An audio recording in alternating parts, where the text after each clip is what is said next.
growing up in the system and not being heard, and then everything as an adult feeling like I'm still not being heard is very heartbreaking, because it's like, okay, when I was young, the system, I felt like it let me down. And now I feel like it's letting my kids down and me down again.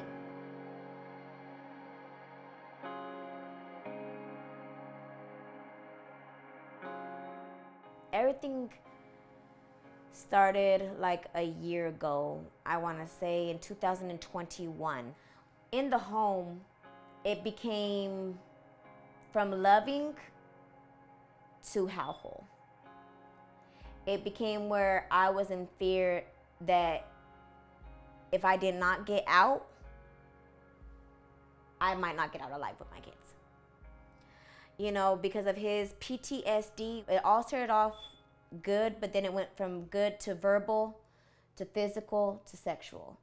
Next thing you know, CPS comes in telling me that they had the kids, what's the dad's number. And I just couldn't speak. I was just so distraught. And then it's like, now my kids are ripped from me. I went through a mental breakdown. I went into a psych ward.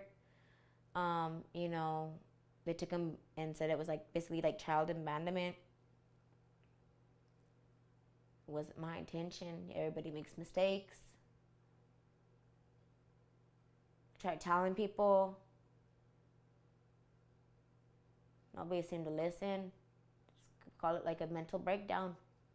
I fought, at first, you know, they weren't even looking at reunification with me. I fought a tooth and a nail.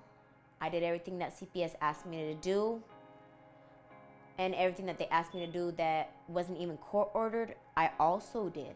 I even looked for help for even myself on my own. CASA didn't want to give me my kids. The GAL didn't want to give me my kids. The GAL always, like, constantly, I feel like she was attacking me during court, trying to assume things. You know, I just felt so misunderstood and alone. And so, you know, when it came down to it, when the judge had ruled on giving them back to me, that was January 9th, and I got them back on January 10th, 2023. I fought over a year, implied. And the court order, you know, the dad, how he wasn't presenting to court, they ended up doing a restraining order where he couldn't be within 500 feet. I couldn't control him. Their dad pulled up in a gray car with another guy, and I went into a shock. I froze, and I didn't expect to see him because I hadn't seen him for 5 months. So I didn't expect to see him. They came on this past Friday, and they ripped my kids from me. I had taken my son and my daughter to school that Friday, and my other baby girl was home with me. And CPS came and knocked on the door and told me to put my baby girl's shoes on. And they took my kids on Friday. And I was like, it wasn't my fault. I had no control over what the dad does. It wasn't my fault, I said.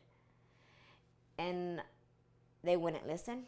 My experience with the foster parent, you know, she had her opportunity to meet me through Safe Babies program. They tried to work with her, but, you know, she wasn't able to do it for some reason. I'm not sure why.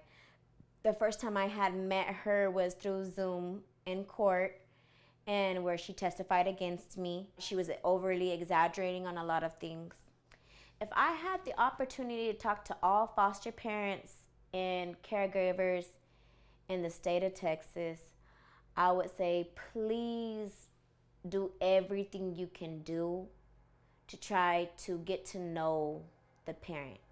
Don't judge a book by its cover, because you never know what's the depth of that book. It might look like a hardcover book that's beat up and everything on the outside, but on the inside, you just don't know the story. So I would encourage every caregiver, every foster parent, to do their best to have communication with the parents and to work together with them to help the kids transition more easily. My name is Shalisa, and my family was once involved in the child welfare system.